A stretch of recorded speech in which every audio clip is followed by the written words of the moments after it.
রোজাদারের জন্য আমি জান্নাতে একটা নির্দিষ্ট দরজা করেছি, নির্দিষ্ট দরজা, যে দরজা দিয়ে নামাজিও ঢুকতে পারবে না, হাজিও ঢুকতে পারবে না, জাকাতিও ঢুকতে পারবে না।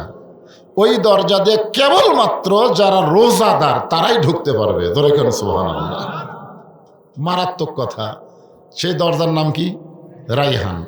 রাইহান একটা দরজা আছে জান্নাতের দরজার মধ্যে, একটা দরজা দিয়ে শুধুমাত্র কেবলমাত্র রোজাদার বান্দা যারা, রোজাদার বান্দি যারা, তারাই শুধু প্রবেশ করতে পারবে। অন্য কেউ ওই দরজা দেয়া প্রবেশ, জান্নাতে প্রবেশ করলে ওই দরজাতে পারবে না।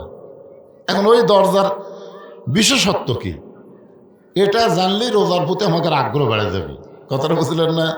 এই দেখেন, দীর্ঘ সময় একটা বিশাল ব্যাপার, এই সেই সবে সাদেক মানে ফজরের আগ দিয়া সেহেরি আমরা খাসি, পানি পান করছি, আর এই যে মাগরিবের সময় বিশাল একটা সময়, কিন্তু এই সময়টা পানি পান করতেছে না, খাওয়া দাওয়া করা যাচ্ছে না, অনেক কিছু থেকে আল্লাহ আমাদেরকে বাদ রেখেছেন শুধুমাত্র কি জন্যে?